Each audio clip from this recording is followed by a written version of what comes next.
Gonzalez, Present. Member Jack Foley, Member Maderas, Here. Member Scholl, Present. Executive Director Miguel Nunez, Present. Legal Counsel Ray McCarthy. Present. Thank you, Vice Chair. At the start of the meeting, I understand there's an emergency matter on the meeting. That's item number 7. I know that counsel for the secretary has an issue with that matter. I would request a motion to move item 7 to the top of the calendar, if we may. So moved. Second. All in favor, signify by saying aye. Aye. Aye. You guys have it. Any opposed? No. Then we will call item 7. The board may hear and decide on an emergency basis a challenge filed by Catherine Palesic, and I apologize for the pronunciation, to the substitution of Lori Urso for Senator Sandra Cano in the Senate District 8 Pawtucket race. And at this Mr. point, Vice- to address the emergency nature of the item, I would recognize Board Counsel Raymond Macasio. Thank you, Mr. Vice Chair. First, the board should entertain a motion under 4246-6 with respect to adding this on an emergency basis. Under that statute, you do have the authority to add items to an agenda or hold a meeting in less than 48 hours' notice by an affirmative vote of a majority of the members when the meeting is deemed necessary to address an unexpected occurrence that requires immediate action to protect the public. In this case, we have a very hard deadline of Saturday of this week to make sure that all ballots that are going to overseas voters are sent out. That is a requirement by federal law. We do not know if this hearing will be heard today and concluded today. It very well may be, but it may be something that requires an additional hearing or some other type of a remand to a different body. So it was, given that we just learned of the petition that was filed on the 16th, and given that the deadline for the ballots being mailed out to overseas voters is this Saturday, it's my opinion that this falls within that category for an emergency meeting. So is there a motion to set this matter and hear this matter as an emergency item as described by our legal counsel? So move. There's a motion and a second. All in favor signify by saying aye. Aye. Aye. The ayes have it. Are there any opposed? No. You don't need a roll call vote, do you, Ray? I do not. So I would then turn the matter over, since we Yeah, have. thank you. Are the I would turn the parties, matter over to our legal counsel. at this and point. would the parties who are here please come up to the table? With Ms. Palisak? Yes, that would be fine. And Ms. Urso, you're welcome to join if you wish. Do you want to hear? Okay. All right. And we'll make sure you have the opportunity, if you do hear anything that you wish to be heard on, you can then approach. Okay.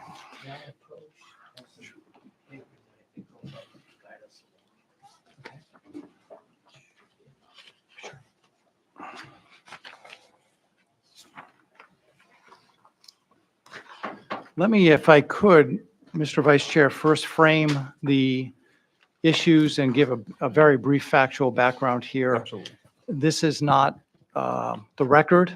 The parties may stipulate to what I'm about to say as being the full set of facts. The parties can also supplement it, modify it, object to whatever I say, but it is just for the purpose of framing the issues for the board.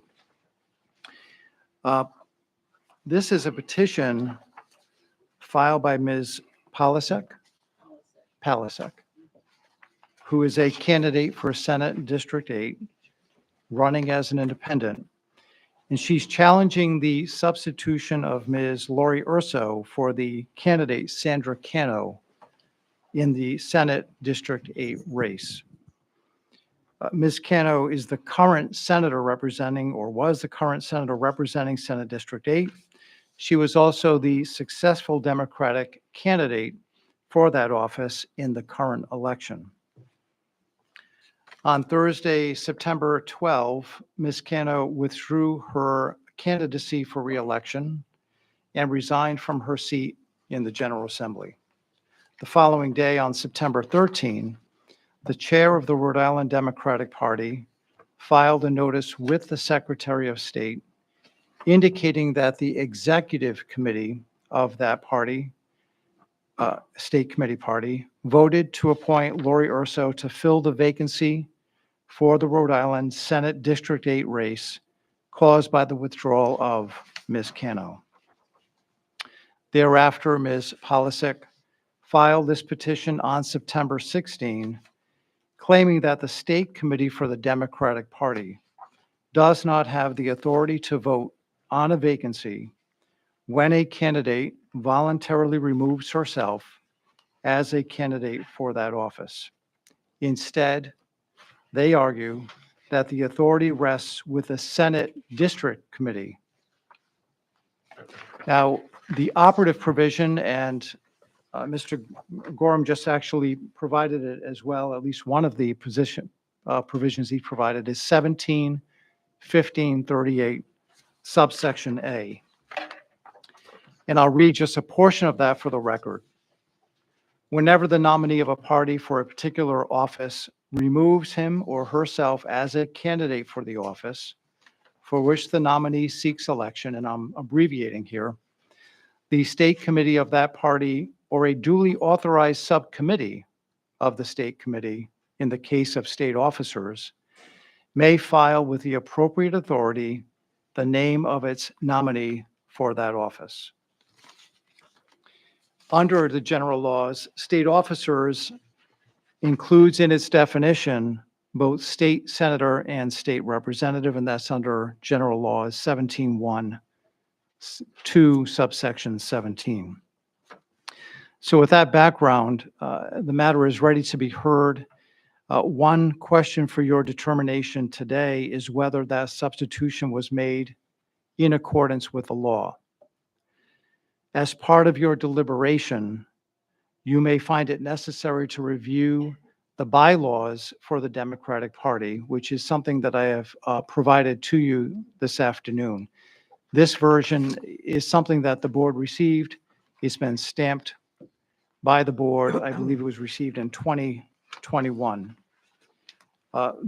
Those bylaws include a section, Article 6, Section 1, subsection E, that speaks to the powers of both the committee as well as its chair under certain circumstances. And it will be up to the board after hearing from the parties to decide whether or not the authorization was done in accordance with both the law and the bylaws. Do the members have any questions of me before we hear from the petitioner? Okay. No? Mr. Gorham? Yes, thank you for the introduction of the issue. Mr. McCarthy. Are there any facts that I stated that were incomplete, or is there anything you want to add by way of facts? Well, I think I'd like to ratify what I understand, which is that the only document that was submitted to I think the Board of Elections was the letter from the chairman of the Democratic Party, nominating through the State Central Committee, or whatever, the highest ranking committee that reports to choose who the candidate shall be to fill the vacancy left by Senator Cano. Excuse me, could you just turn on your microphone, please? Thank you. Just, it's a little tricky to just press. You'll see the green light on the back. But just press the gray button on the front there. Oh. Yep. Yeah, just keep pressing it down for a moment. Johanna, could you help him out?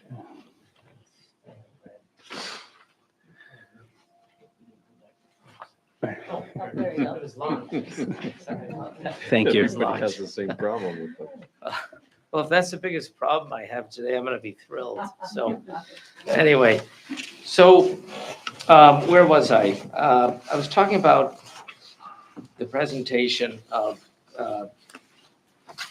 the case and what was submitted by, I think it's Chair Perrick. It was just one letter, and it very, very briefly described that the choice was made by the State Central Committee. And the central point that we want to make here today is that was wrong. It should have gone to the District Committee. And I'm sure everyone here is aware of the District Committee. It's formed typically by a senator or representative, and they have voting power to render endorsements. And I believe also in a situation as came forward in District 8, they can choose who goes on the ballot in the election in November. And I think they should have voted on that. They didn't. It's too late now. They can't. And so our position is that the party has missed their opportunity, unfortunately, to place someone on the ballot. Now, I think Councilor Marcaccio alluded to the issue that I kind of agree with him about, which is the state officers question. The General Assembly has anointed itself as state officers. They pass the laws that guide the election process of themselves. And they, many years ago, back in the 90s, most of this legislation was undertaken. They created laws that made them state officers. If you look at the one-page handout that I have, every statute that I think is germane to this issue is on the one piece of paper I gave out. The yellow highlights are just to assist in focus, and the words that I turned from black to green, those are the ones that I think are very emphatically worth looking at. So the first thing I want to talk about General Assembly members anointing themselves as officers of the government, that is an antiquated concept. Because in 2004, the people of our state passed by a margin of, I think it was 79.6%, the Separation of Powers Amendment. And the General Assembly has never amended the laws pertaining to electoral politics. They're still calling themselves officers of the government. That's a misnomer. What separation of powers achieved is it limited officers of the government. Officers of the government are officers of the executive branch. And I know the amendment well because I sponsored the bill that went on the ballot in 2004, fought for it for many years. And as I said, it was a very, very, what would you say, profound change in the way we run government in this state. And legislators cannot perform executive branch functions. An officer suggests that they are. Now, here's the thing. They're calling themselves officers because all these laws have never been amended since the separation of powers. Example, 1715-38, the very, very section that we're reading very carefully, all of us, to make sure we get this right, that was passed by the General Assembly, or last amended, in 1997. We know that because it's right on Westlaw. It's right in the records of the General Assembly itself. I looked it up. It was a minor amendment. It just added, I believe, another section. But they never took out, that was 1997, and they never took out, they have not since the 2004 amendment, I wouldn't say demoted themselves, just changed their title from being officers. And I'll tell you, it's true. the legislation is replete with the General Assembly calling themselves officers. That really, under the Separation of Powers Amendment, should be stricken. They're not officers of the government. They're legislators, which is a very important job, of course, and it's still the most powerful branch of government, but they're not officers. So let's try to go through what I presented to you. The important thing I want to start with 1715-38, which is the first, well, I didn't number the pages because it's two-sided, but I'm sure you can find that pretty easily. If you go to the first blue word highlighted with yellow, it says state officers. In the case of state officers and the appropriate city, ward, town, or district committee. The district committee is already set up and they can easily make the nomination. And that's the point I made and what I submitted to this board.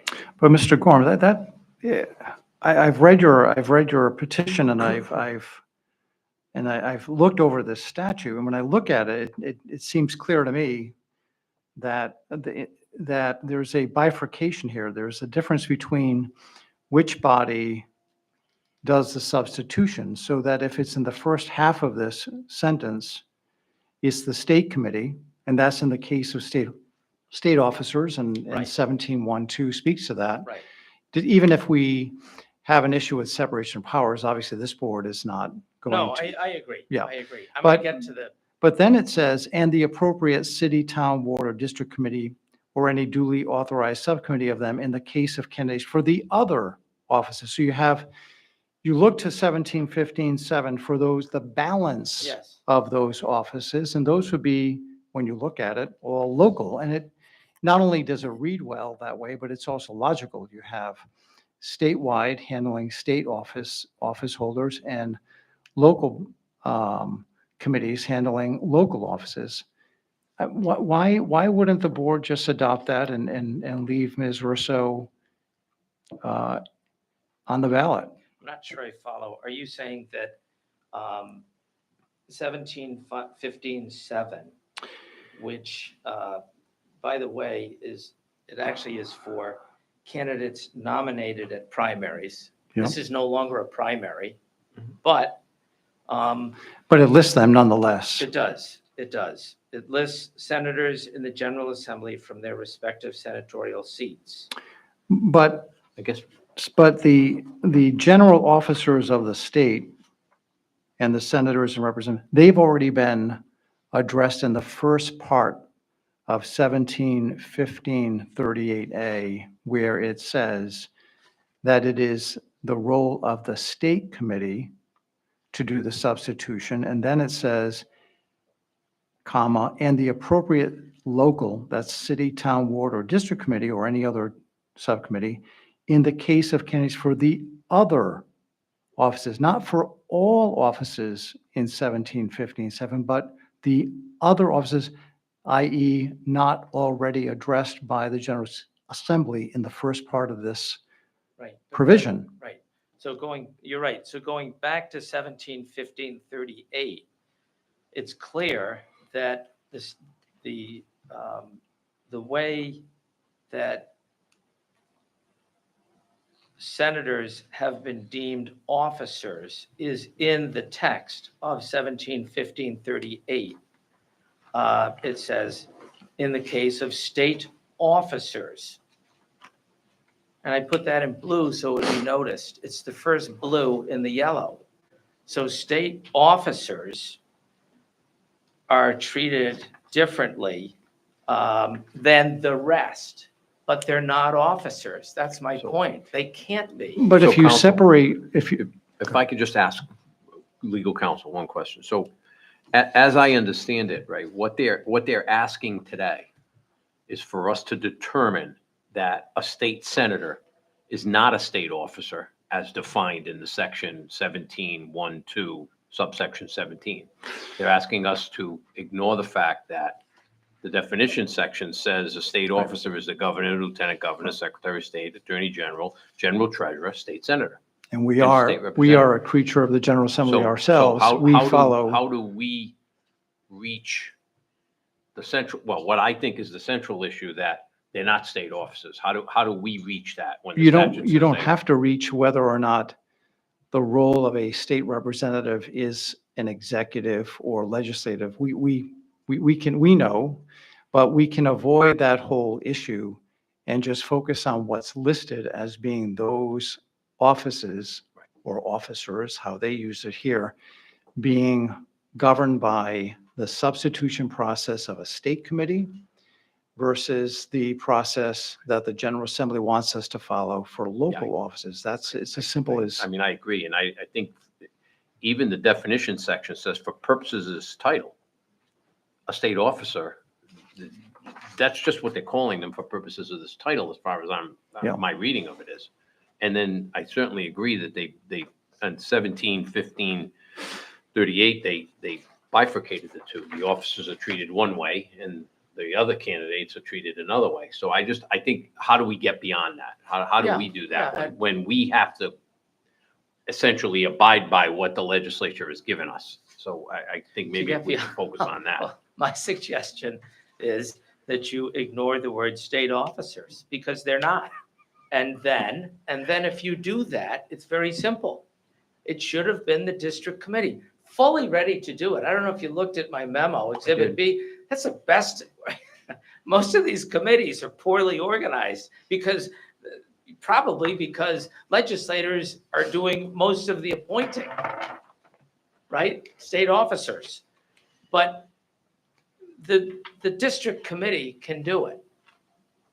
They're the best organized district committee I've ever seen. They have all their papers in order. When I got them, I'm like, wow, these guys are really on top of everything. So They can- you wish that you had a district committee like that when you were in office? Is that what I you're think telling us? back, I think I did about half as much work as District 8 did on the district committee, keeping the records in order and everything. It was very impressive. So they were fully capable of doing it. And this is just whatever. I understand that they wanted to do it. There've been a lot of rumors flying around about that. I'm not going to get into rumors, but I understood that they wanted to do it, but they weren't allowed to. And I think they should do it. I think it's very clear under current law, constitutional law has overshadowed statutory law. This is a perfect example. And by the way, just for your own edification, 1712, which made a state senator a state officer, okay? That hasn't been changed since 1996. It's antiquated. They're not officers. They can't do this. It's wrong for them to do this. And you can right the wrong.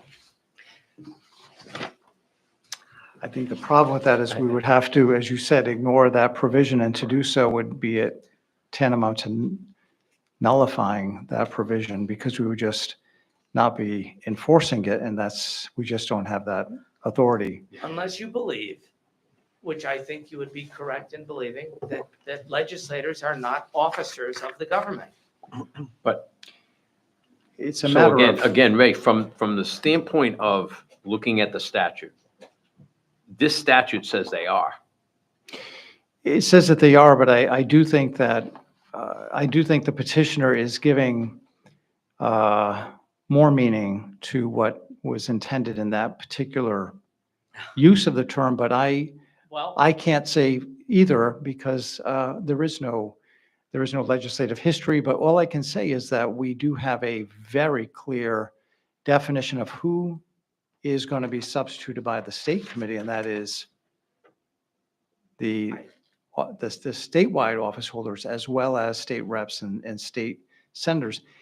It's really, there's no authority of the board to bypass that language.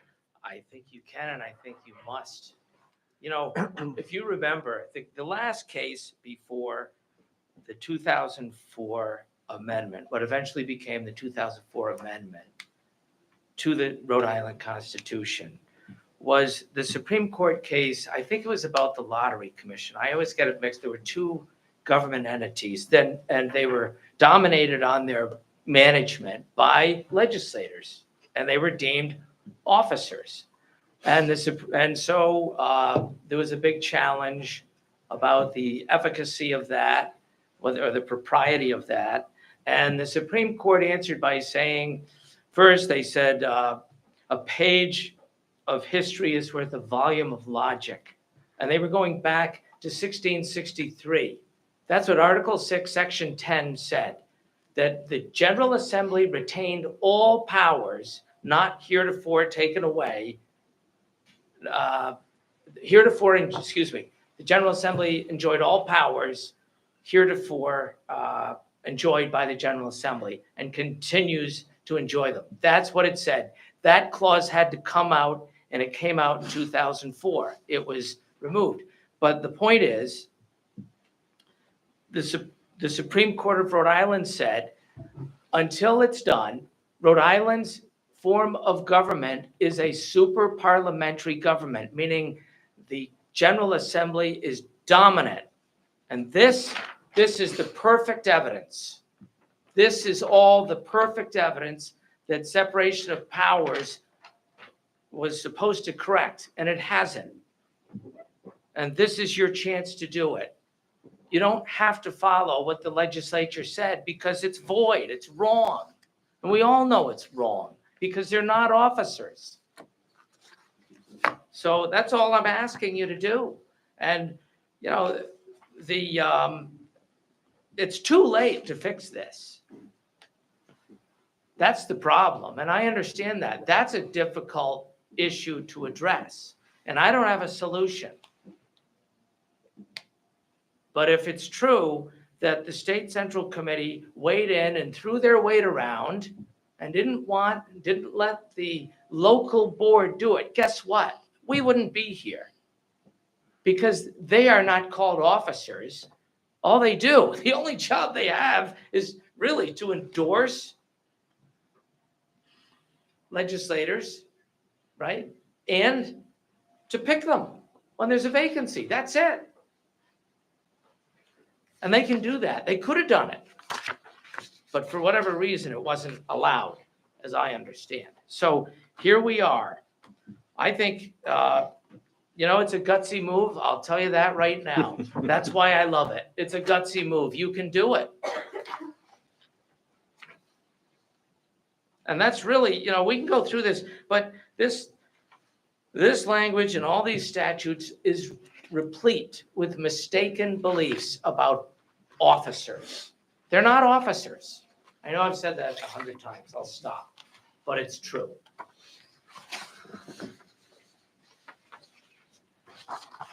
I mean, well, again, I'll open it up to the commission with any questions or any suggestions or any questions of legal counsel at this point.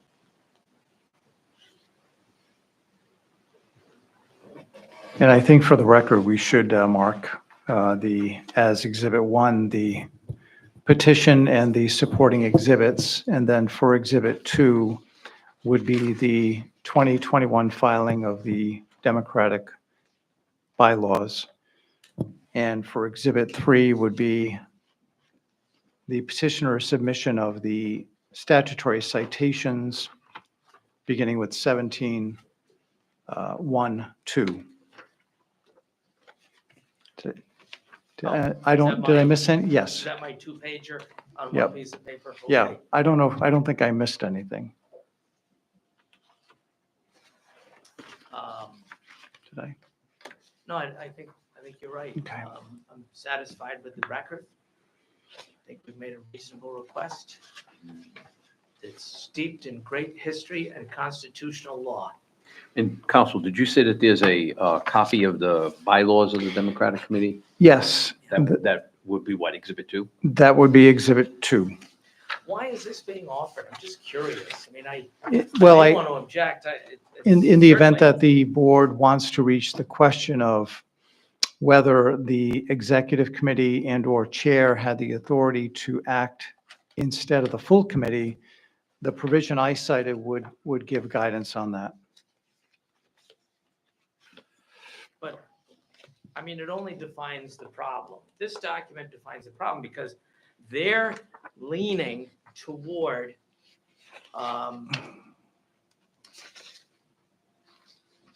the incorrect assumption that legislators are state officers when they're saying, well, we had to follow our bylaws. No, they didn't. They didn't have to follow their bylaws. They could have followed the law. They could have deferred. It says right here, right in 38, that, well, I'll read it because it demonstrates the point one more time. As a candidate for the office for which the nominee seeks election or becomes physically or mentally disabled. I'm reading just a portion of 38. The state committee of that party or a duly authorized subcommittee of the state committee in the case of officers and the appropriate city, town, ward, or district committee or any duly authorized subcommittee of them in the case of candidates other than the offices covered by 1715-7 may file with the appropriate authority the name of its nominee for the office, provided that except in the case of death and so forth. So even their bylaws are premised upon a broken foundation, which is that they had to do it their way. That's the executive committee. And they didn't. They could have and they should have deferred.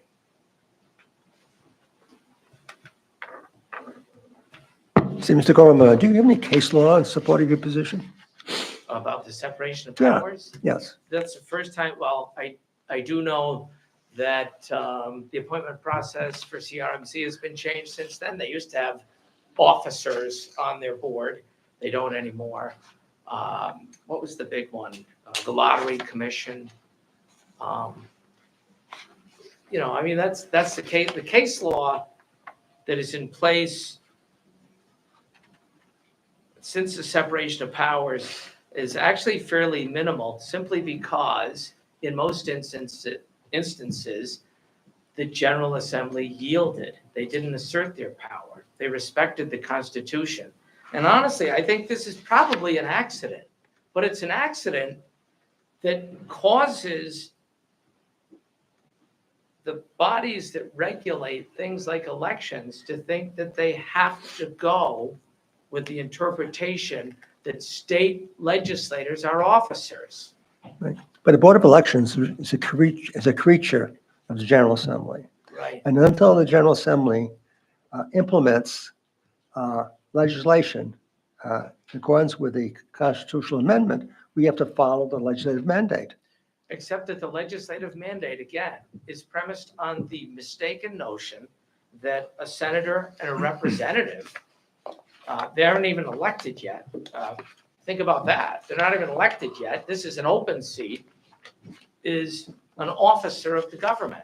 It's just wrong. But that's your argument. Well, But yeah, you have nothing in support of that argument. I do. I have the Constitution. But until the General Assembly implements legislation in accordance with that Constitution, we're bound by the statute. I don't believe that.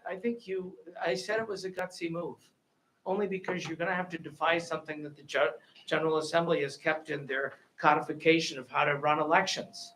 But I think you can agree it's probably wrong. Okay. Well, let's go back to the power of the chair of the Democratic Party or even a Republican Party. It's my understanding that whenever there is a reapportionment as a result of a decennial consensus, and all the district committees are wiped out, and the chair of the Democratic Party or Republican Party makes the appointment to all the appropriate district committees, whether Senate or representative. So in effect, the chair has that overriding power. by statute and also by bylaws. So they have the power to do that. Who has the power? I'm sorry. The chair of the Democratic Party or the Republican Party, it's basically the same bylaws. They have the power to appoint district committees whenever there's a decennial reapportionment. Right. Right? Right. And what usually happens is that the local, the reps and the senators will propose their slate. And the chair will usually adopt that slate. But sometimes the chair does not adopt that slate and appoints others. So, and they also appoint nominate who the reps or senators were in case there's no, at the primary, in case there's, in case no one has filed a declaration of candidacy. So the power is there. So I don't see your argument that we have the power to say that the appointment is invalid. Well, I think you do. I mean, I just respectfully disagree with you on that. I understand the reasoning, but the, 17(1)(2), subsection 17, which is referenced, I believe.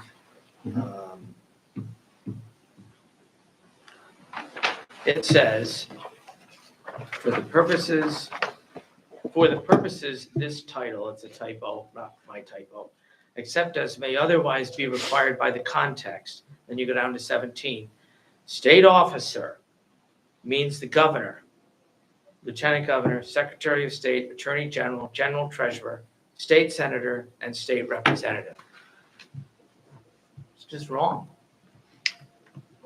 And But isn't the only, isn't the only body that can confirm that the Supreme Court?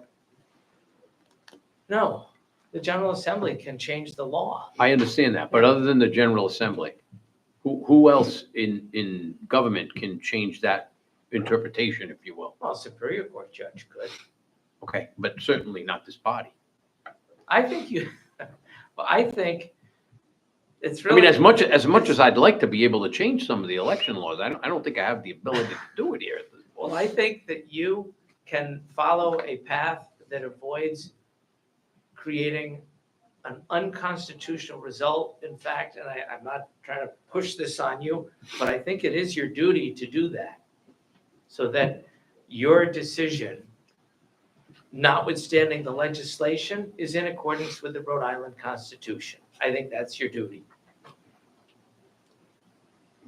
Look, I for one agree with Commissioner Scholl's on this, but obviously I'll hear from anybody else as well. Commissioner? Sir, while I respect your argument and your understanding of the separation of powers, being involved with it initially, part of your argument was that some portions of state law need to be stricken for us to make that decision, which I'll also agree with fellow commissioners. This board doesn't have the authority to strike or amend state laws, I think, unfortunately. I believe you take an oath when you become a commissioner. Yes? Correct. And I think one of the things you swear to uphold is the Constitution And the laws of the state of Rhode and Island? the laws of the state of Rhode Island. But which comes first? Well, I think, Look, I hate putting you in this position, but look, this document, these laws are premised on something that happened that was changed a long time ago. And I'm sorry that you have to do this.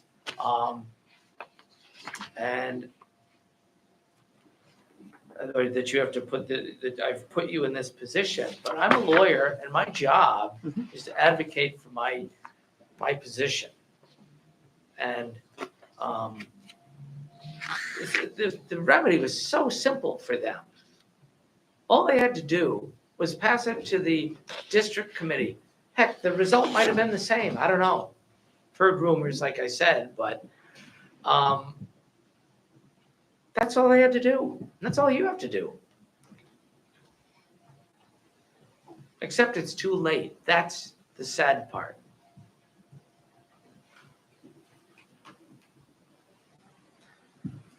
I found out about this. I wrote my memo in one day and submitted it. It was a page and a half long, and I hit right at the issue, except the separation of powers issue. I simply did not have time to do that. But it's there. At this point, Ray, would it be appropriate for us to ask whether there's anyone else who is here that has an interest or? Yes, that would be, Comment. yes, Mr. Vice Chair. So is there anyone else here who would like to comment or present on this matter? We'll recognize Angel Ferraris from the Secretary of State's office. Thank you, Mr. Chair.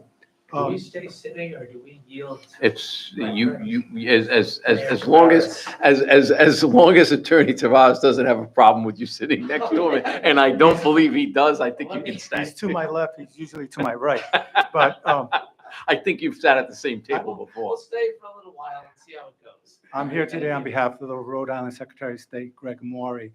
I just wanted to make one point. I'm certainly happy to answer any questions. The Secretary's main concern is making sure that our men and women in the armed forces get the ballots. I know how seriously you take it because you took the extraordinary step of scheduling this as an emergency hearing, and we appreciate that. Certainly happy to discuss if you have questions about our analysis, but that is our main concern, and we want to make sure we get those ballots out on Saturday. We certainly will abide by the board's ruling, or unless there's a court that says something different. And just for the record, Saturday is the drop dead date on which those ballots have to go out under federal law. Am I Yes, correct? sir. And it's based on federal law that requires it to be 45 days before the election. So, yes, sir. And happy to take any questions if you have in terms of our process. But Yeah, I have a question. You heard Mr. Gorham's presentation. Would you like to respond to that? I would just say that, I was asked for an opinion. I looked at the statute and the plain language of the statute. I looked at the definition and what the definition is. And I would say to you that if we had, instead of it saying state officer, it said state candidate on each section, 1712 and 171538, then his argument, I don't think would even be, he wouldn't be making the same argument, right? But I looked at the plain language of the statute, I'm not saying Mr. Marcacho reached the conclusion, but I would say that I followed and outlined what he said. And I think the language is clear. We had to make a determination as to whether or not to accept the appointment. The secretary made the determination to accept the appointment based on, I would say, advice of hopefully very able counsel. So in your opinion, the statute there was compliance with that statute? That's the reason we accepted it. Yes, sir.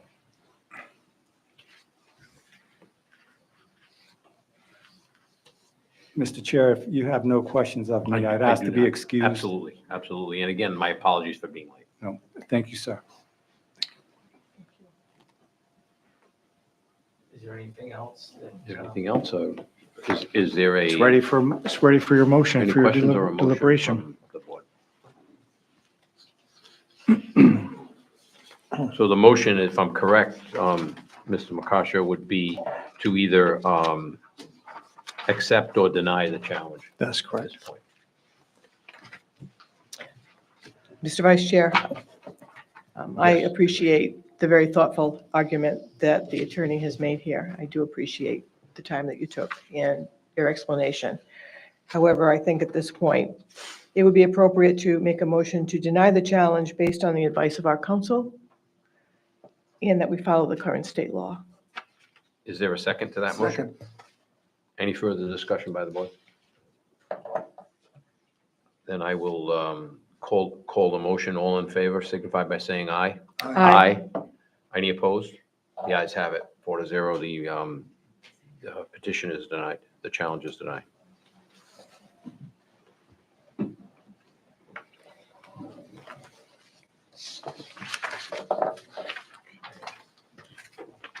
Back to the regular agenda. Item 1, the board may discuss and vote to approve the minutes of the meeting of Tuesday, September 10, 2024. Is So moved. there a second? All in favor signify by saying aye. Aye. The ayes have it. Item number 2, the board will review all requests for recounts or any other protests submitted for the September 10, 2024 statewide primary in accordance with chapters 15 and 19 of Title 17 of the Rhode Island General Laws.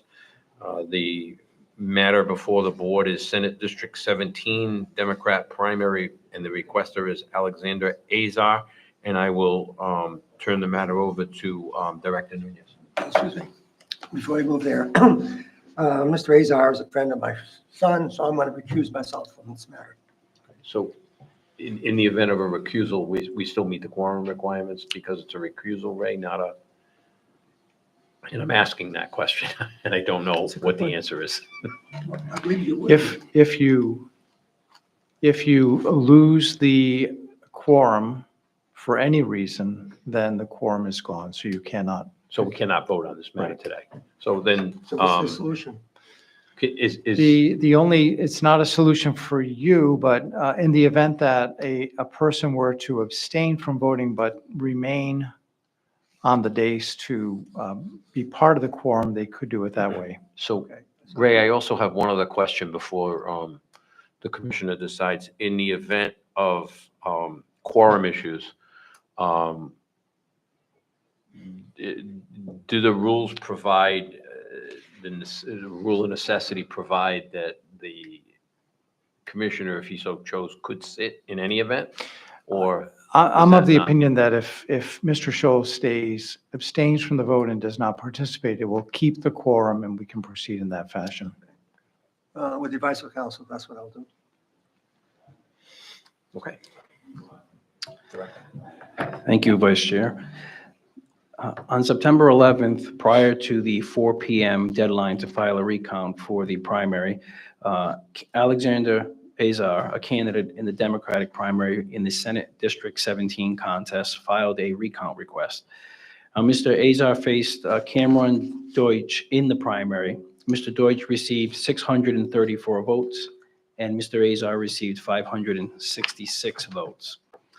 In order to be eligible for a manual refeeding of the ballots under Rhode Island General Law 1719-37.1, it requires that the losing candidate trail the winning candidate by 2%, which in this case is 24 votes, or 200 votes, whichever is less.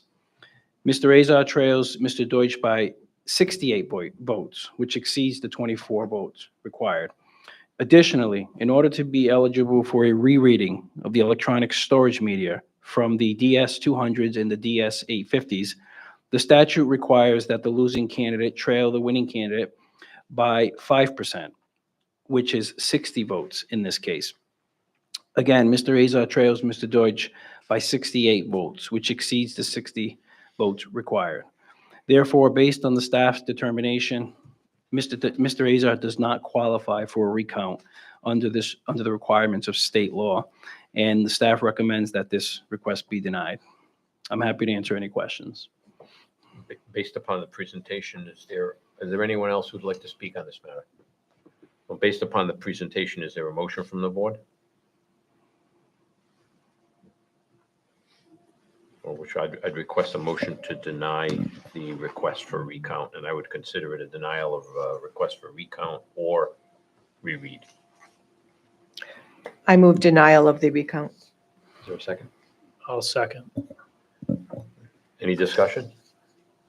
All in favor signify by saying aye. Aye. Just note my abstention, please. And one abstention, and any opposed? The motion to deny will pass 3-0 and one abstention. Item number 3, the board will review and rule on any unchallenged, deficient, or otherwise defective mail ballots received for the statewide primary held on September 10, 2024 pursuant to Chapter 20, Title 17 of the Rhode Island General Laws. Again, I will go back to Director Nunez. Board members, the first item of business with this agenda item is to show you that we have received five of these deficient ballots do not actually have signatures on any of these five. So in past practice has been is to present these and for the board to void them because they are facially deficient. So these have no signature for you to compare to. So Ray, do they need to take a motion to separately to void these? No, if the staff is presenting them, as you just have, Miguel, they can be grouped together and voted en masse. So is there a motion to void the 5 facially deficient ballots presented before the board today? Second. There's a motion and a second. All in favor signify by saying aye. Aye. Any opposed? The ayes have it. 4-0. Item number 4. Well, we still have I'm the sorry. second half of that I'm agenda sorry. item. So in addition, we do have these 17 deficient ballots that did contain a signature on the oath envelope. However, the voter did not respond to the deficiency notice to cure their ballot by the deadline of Friday at 4 p.m. Therefore, the staff has prepared slides both on the screen as well as you should have a packet there which follows that same order where you can review each signature on the oath envelope for that voter.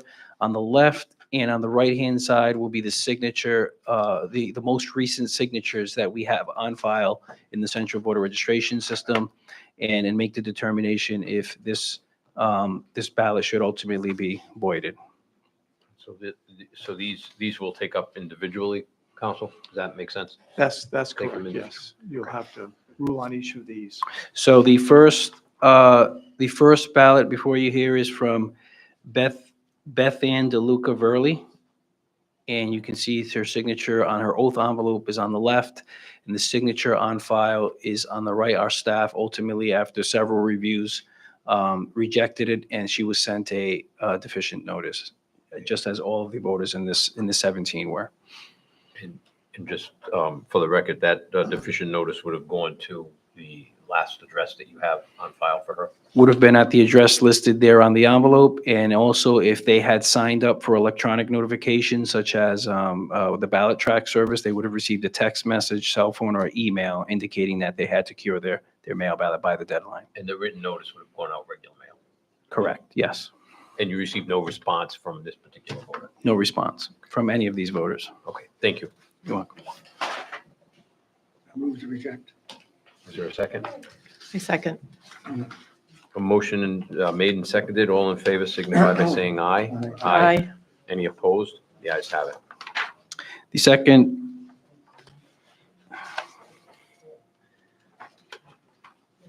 I'm working off the originals and the, Two separate names here. the second is from Sarah R. Furtado.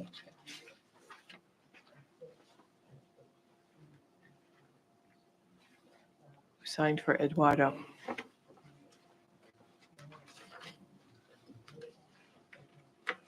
Correct. Okay. So I have a note here, you have a note on the slide, on your handouts there, that Eduardo Furtado with Sarah Furtado name and signature return.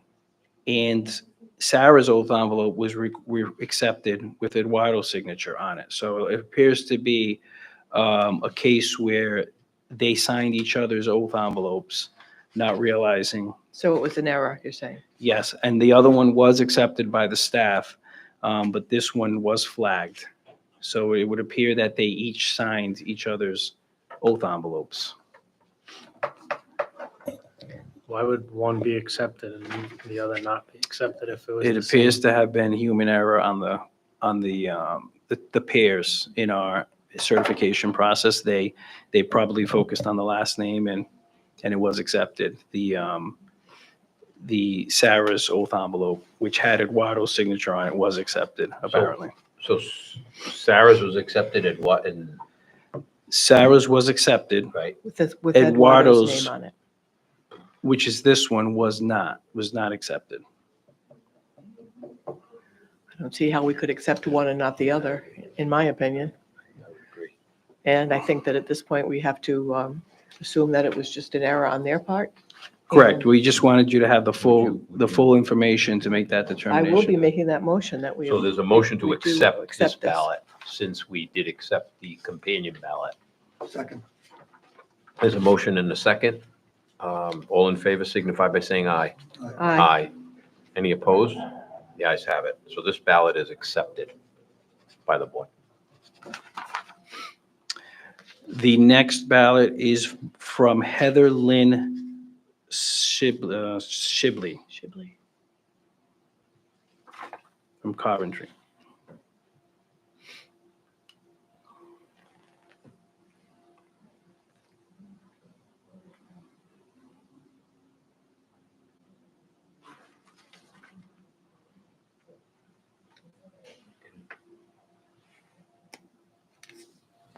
Miguel, can I just ask that signature that we have on file, where does that appear from? Are you aware of what that appears from? Like That appears to be from the actual voter registration form, a scan. And is that why it says, it looks like I may be subject to fine or? Correct, yes. That's why because it's Part from of our the oath, regular yeah. voter. Correct.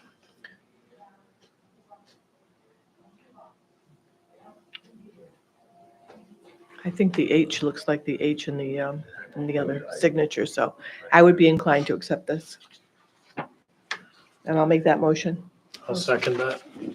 There's a motion and a second. All in favor signify by saying aye. Aye. Aye. This ballot is also accepted by the board. The next ballot is from Chelsea Sorrell B. Washington, again from Coventry.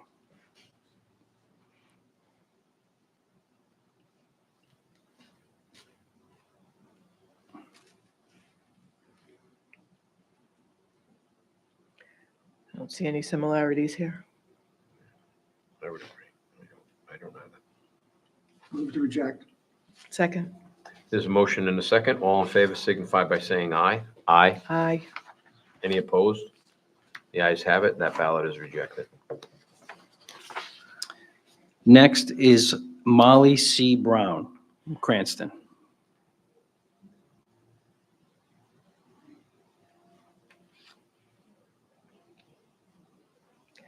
This is another instance where I see no similarities in that signature, unfortunately, and I would move that we not accept the ballot.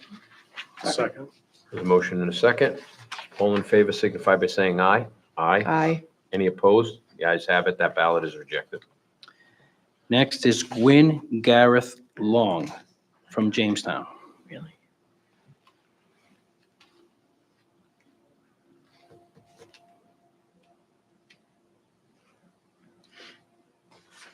I move we deny. Second. A motion and a second. All in favor signify by saying aye. Aye. The ayes have it. Ballot is rejected. Next is Allison Marie Gontero from Newport. I see similarities in these. Yeah, I see similarities here, so I would move that we accept the ballot. Second. Motion and second. All in favor signify by saying aye. Aye. Any opposed? The ayes have it. Ballot is accepted.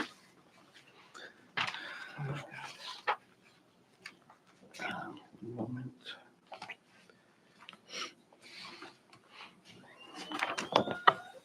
Move to reject. Second. Motion made and seconded. All in favor signify by saying aye. Aye. Any opposed? Ballot is rejected. And that was for Lara Lara, Petarpolo. yeah. Next is Jessica Sarah Mendonca from Providence. Move to reject. Second.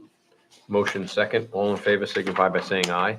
Aye. Aye. The ayes have it. Ballot's rejected. Next is Berador Careth Sr. from Providence.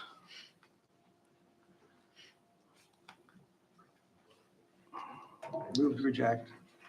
Second. Motion made and seconded. All in favor signify by saying aye. Aye. Any opposed? Ballot is rejected. Next is Adrian Huston Georges Chavarot from Providence.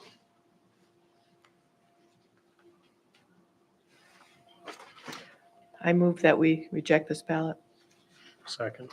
Motion made and seconded. All in favor signify by saying aye. Aye. Ballot is rejected. Next is John Rodriguez from Providence. Move to reject. Second? Motion made and seconded. All in favor signify by saying aye. Aye. Any opposed? Ballot is rejected. Next is Michael Carrasquillo from Richmond. Move to accept. Second? Motion made and seconded. All in favor signify by saying aye. Aye. Any opposed? Ballot's rejected. No, accepted. I'm sorry, accepted.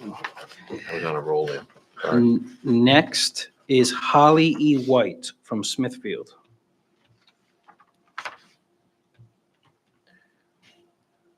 Move to reject. Second. Motion made and seconded. All in favor signify by saying aye. Aye. Ballot is rejected. Any opposed? Next is Lisa Nilsson from South Kingstown. We have no signature on file, no signature history for her on file within the central voter registration system. How could she have registered without signing her name, though? She did, well, that would be up to the local board of canvass for South Kingstown, but we didn't have any record that she did sign, that her signature is on file. So we had nothing to compare to at this point. And so South Kingstown doesn't have a, she registered in South Kingstown? Yes, correct. Do you have a signature on file? I believe the staff did check if she did, and we don't. They do not have a signature on file to provide to us for her, unless we request the mail ballot application, but that obviously would not be. Do we have a past practice of this in Never this seen this instance where we don't before. have a Never seen signature? this. No.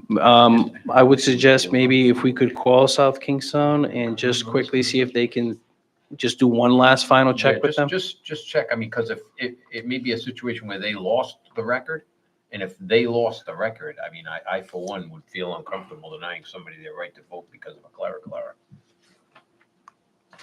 Good point. So we are going to reach out to them quickly. Okay. So we could, if you want, we'll just hold that one. Correct, Just go on to the next one. Next is Delaney Lawrence Colding Richardson from Westerly.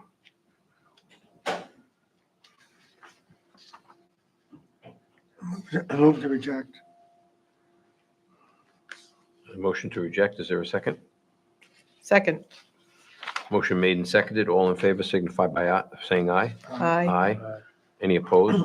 The ayes have it, and the ballot's rejected.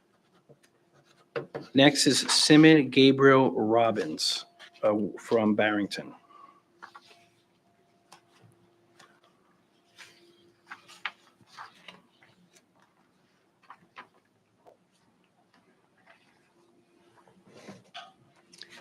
I move we reject.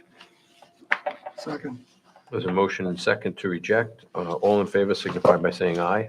Aye. Aye. Any opposed? The ayes have it, the ballot is rejected. And that was the final one pending the one that we're still getting the record for. And all of these voters were notified that their ballots. Yes, mail they were ballots correct. Okay.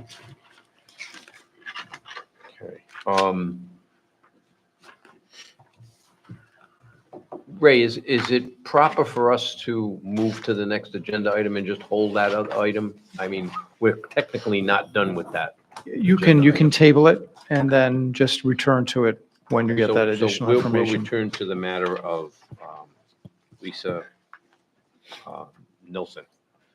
Item number 4, the board may vote to certify the September 10, 2024 statewide primary election results. Thank you, honorable members of the board. I respectfully request that the board certify the results of the 2024 statewide primary, which was held on Tuesday, September 10th. Well, I'm actually We should probably skip this because we can't certify until we add in the final Ballots that are results for those added in. deficients, which I have so far here, 1, 2, 3, 4 ballots that need to be counted because you Exactly. approved them. So we should skip this agenda item and move on until we have a final count for these. And we'll move on to item number 5. The board may discuss and vote to approve the fiscal year 26 budget for the Board of Elections. Members of the board, before you today is the fiscal year 2026 budget request program summary and the budget request line items, which covers the period of July 1st, 2025 through June 30th, 2026. This budget was prepared by the State Budget Office with input from the staff. The budget request amount equals $4,879,587 as compared to $6,373,559 for fiscal year 2025.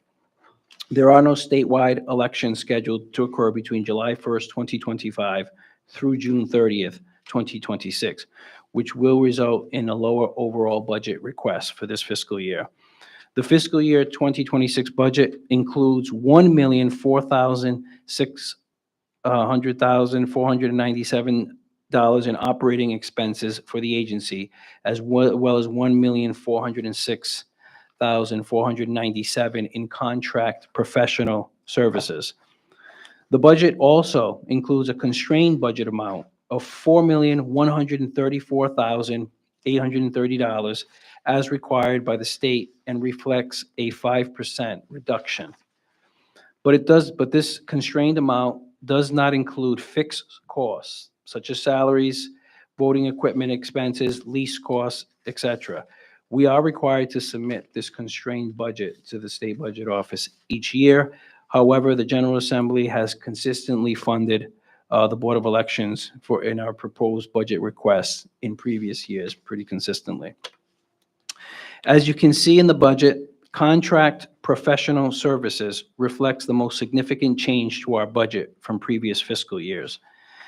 And these are contractual obligations related to voting equipment, which in 2023, as you recall, the General Assembly transferred from the Rhode Island Department of State the authority to the Board of Elections.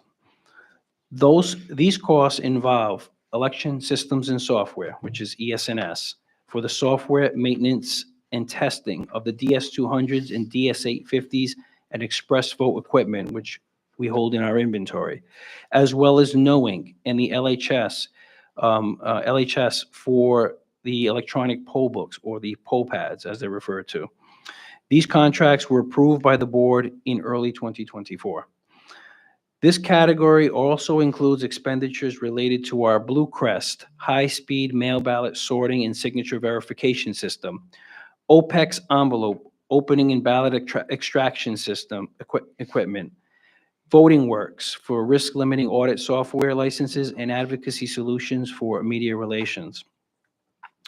Now, due to some potential savings realized in the current budget, the staff may seek to replace several hundred of our poll pads in the current fiscal year 2025 fiscal year, plus include a request for an additional several hundred poll pads in our fiscal year 2026 budget, which is before you.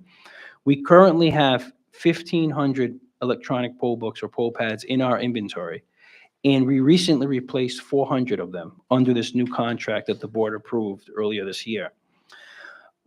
We plan on including a regular request of at least 200 poll pads in each of our next several fiscal years, as our existing units are reaching their end of life and end of support under Apple, because they are iPads, essentially.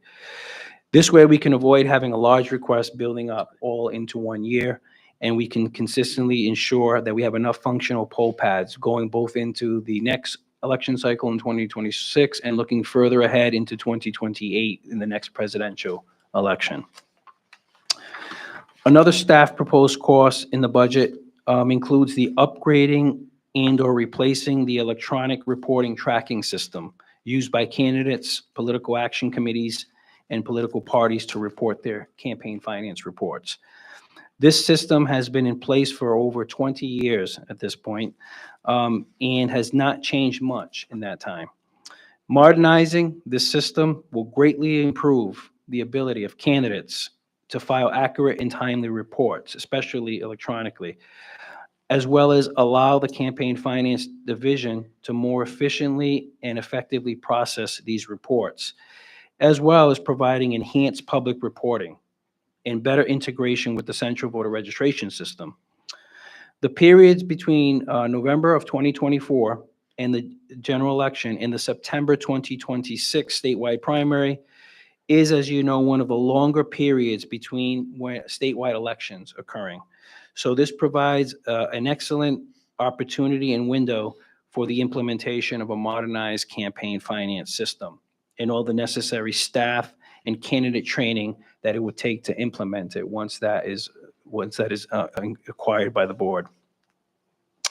Finally, because there are no statewide elections occurring in 2026 and fiscal year 2026, excuse me, it is normal to see these reduced expenditures in comparison to previous fiscal years, which involve statewide elections. This is, of course, with the exception of the contractual obligations that we have for voting equipment, regardless if there is an election cycle in the fiscal year. Now, for example, in the fiscal year 2027 budget, we will need to request sufficient funding for the 2026 matching public funds program, which is a significant expense for the board, and as well as additional funding for express delivery of voting equipment to the polls, as well as additional seasonal employees, printing costs, etc. This summarizes our fiscal year 2026 budget request, and I respectfully ask that the board approve of submission of this budget request to the budget office. And I'm happy to answer any questions for you. I have a question. You indicated that they're going to upgrade the ERTS. Are we also upgrading the computer systems? The The actual desktops and servers and all? That we do on a yearly as needed basis. So that would be a totally separate expense, which is in our networking budget, which is the Department of Information Technology, or DOIT, we call them. But we do upgrade our desktops as needed, as requested by the staff. If they're, we have some actually, for example, the one here in the meeting room is going to be replaced because we've had some technical issues with the broadcasting. We were just waiting to do that until after the primary was certified to make sure there was enough time between the primary and the general election to get that done smoothly. But yes, we do upgrade the desktop PCs in the building fairly regularly. That's something that does come up from time to time, and we deal with it on an individual basis with the staff. Okay, great, thanks. Any other questions? I have none. I just have one on the campaign finance upgrade, if you will. Is that something that you have a vendor for that already, or does that have to go to bid? No, we will likely have to go out for a request for proposal, an RFP, and I would work with Rick Thornton, Director of Campaign Finance, to ensure that the system meets all of the needs that are currently required under state law. If there are no other questions, is there a motion to approve as requested by Executive Director Nunez? So move. Second. There's a motion and a second. Any other discussion? If not, all in favor signify by saying aye. Aye. Any opposed? The ayes have it, 4-0. Matter is approved. Should we go back to? We're going to determine. They're gonna call me back, they're looking for it, Okay. so there has to be, they have to have it somewhere, Okay. but they didn't upload it, so Okay. it gets to be human error, but. Okay. So as soon as they call me, I'll. So we can move to item 6 then. Item 6, the board may discuss and vote to approve the polling locations for the general election to be held on Tuesday, November 5th, 2024. Members of the board, the staff work closely with our local Board of Canvassers partners on the selection of polling places to be used on Election Day for the statewide general election to be held on November 5th, 2024. The chart that you will be displayed on the screen here will give you some historical perspective with the data from previous general elections, including the number of polling places that were opened at the time, the number of eligible voters, the votes cast, the average number of voters per per poll on election day, and the percentage of overall turnout. Now, as you know, all polls must be open for the general election as required by Rhode Island general law. There are no combinations allowed in the general election. The number of polling places, the number of polling locations is based on the census data compiled every 10 years. The 453 polling locations presented to you before you today represents the number of polls that must be open under Rhode Island law. And as you know, because this is a presidential general election, Rhode Island law does allow individuals to vote, register, and vote on the same day at a special location. Generally speaking, it is at city or town hall. However, there are several communities who hold that off-site, not at their city or town hall, but it does allow a voter to go in and register to vote and vote that same day for president. Now, as an example, even projecting a 70% turnout on Election Day, November 5th, with 55% of voters turning out at the polls rather than voting early or by mail, the location with the highest number of assigned voters in the state currently is Orchard Farms Elementary School in Cranston, which is right around the corner here, and would only be expected to process a maximum of 1,927 voters on November 5th, which of course is a significant number, but well below the current 3,500 maximum voters allowed under state law in general elections. Any location which could potentially process over 1,400 voters will likely receive at least 2 DS200s to their location and additional poll pads in order to process these voters more efficiently. There are communities with 2 or 3 page ballots as well. These will also be prioritized for receiving additional DS200s. This includes Central Falls, Charlestown, Cumberland, Exeter, Hopkinton, and Pawtucket, and Woonsocket, which have 2 page ballots. Westerly has a 3 page ballot this year. We will reach out to these communities to determine if they are making any outreach efforts to encourage voters to vote early or to vote by mail, given the length of the ballots. We do know, based on conduct of previous elections, particularly with 3 page ballots, which Westerly has experience with in the past, and they have encouraged mail voting in those cases, because it does take a significant amount of time to complete these ballots in the voting booth. There is a 10-minute statute that allows only 10 minutes to complete a ballot in the voting booth. It's not generally enforced unless there is obviously an issue or a long wait. However, it would definitely be in the interest of the voter to take the time to vote this either at the early voting period during 20 days or early, so they can have the time to complete that ballot carefully and correctly.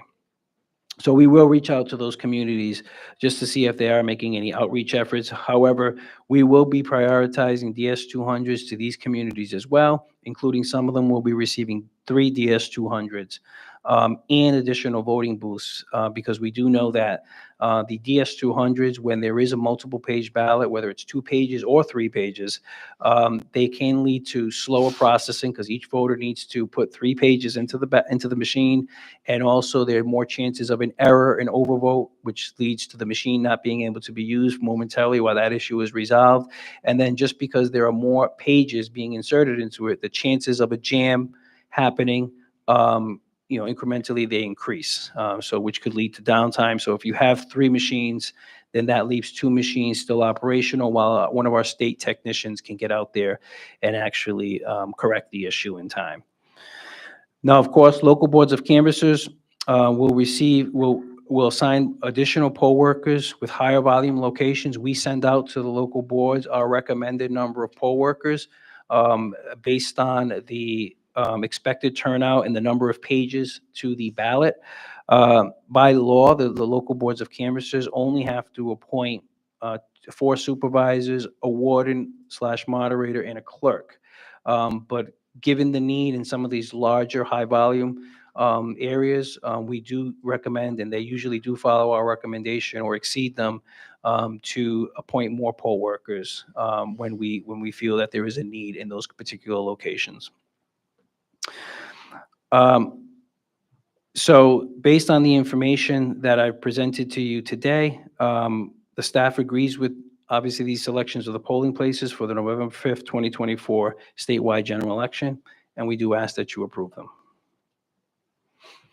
Any questions? Commissioner? Miguel, have you heard from any of the local boards regarding poll workers and the numbers of poll workers needed? I know in the past, some towns and cities have had problems finding and staffing. Yes, it continues to be a problem. I know in the city of Providence, they had quite a bit of problems recruiting for the primary. We are still doing everything that we can. We are running an advertisement, a digital advertisement right now, and we started in August, recruiting recruiting poll workers. It has a QR code on it, lists our website. They scan that QR code, it takes them to a sign-up form on our website, and we regularly forward that list to the local boards of canvassers so that they can have access and call these folks who are signing up they're interested in working at the polls. And that's something that we do on a weekly basis. We have made some outreach efforts to some more local organizations as well to try to increase their recruiting and connect them with organizations that could be helpful. But yes, it has been a problem that has improved since the pandemic, but it's still an issue with many of the local boards. Thank you. I have a question. Commissioner? As a follow-up to that, obviously poll workers are not volunteering their time, they're getting compensated. So what is the range of compensation for poll workers? So that is an area that the local boards have made a lot of efforts in the last couple of years. We do post the pay tables on our website. So the poll worker, the potential poll worker, anyone interested could see what the pay is. State law does allow a voter, regardless of where they are registered, to vote in any community in the state. And Providence for many years was the highest at $250, I believe. However, there are other communities that have raised that up to be close to that as well. So that is an area that we constantly get feedback from local boards who are sending us emails. As soon as they raise their rates, they want us to change the table on our website because they want to make sure they're competitive. And that's one of the ways that they have been doing it, is by actually raising the pay. And sometimes, in some cases, actually having half days, which they are allowed to do under state law. But many of them don't want to do half days because that does mean that you have to have twice as many workers with working half a day.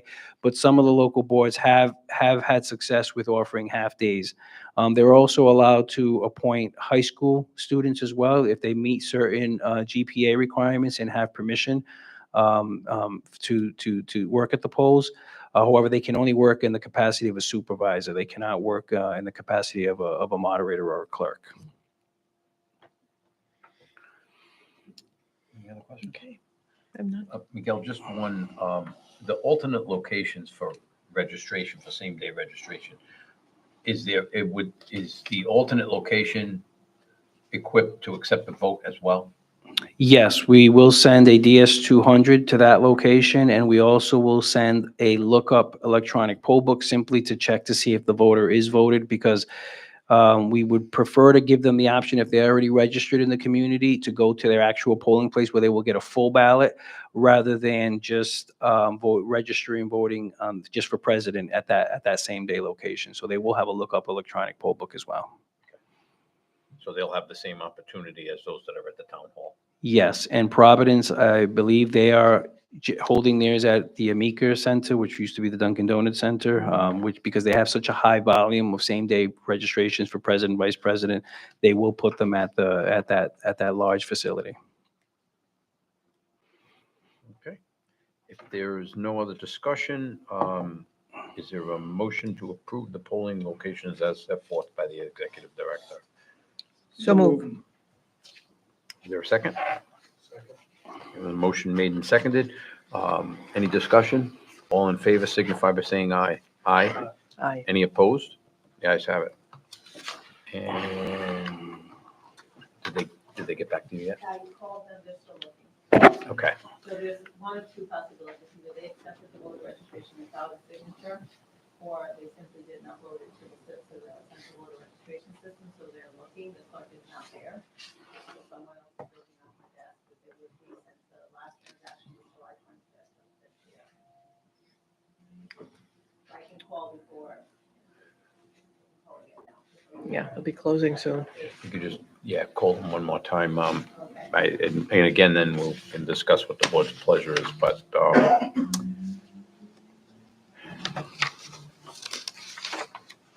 but we are somewhat dependent on that ballot before certification, am I correct? Correct, yes. If the board would like to maybe take a short recess while we look, because we can't move on to the final certification until we know how many votes we're going to be adding to the final certification We could amount. do the executive session now, Oh, correct, we That could do was- that as well, yeah. if the board would accept that, taking the executive session now. Sure. So let's move to item 8. Board may vote to meet in executive session pursuant to Rhode Island General Laws, Sections 42, 46, 5A4, and 1725, 5A7I, to discuss and vote on possible violations of campaign finance law and potential litigation on one campaign matter. I move we go into executive session. Is there a second? Second. A motion and a second. All in favor signify by saying aye. Aye. Any opposed? Ayes have it.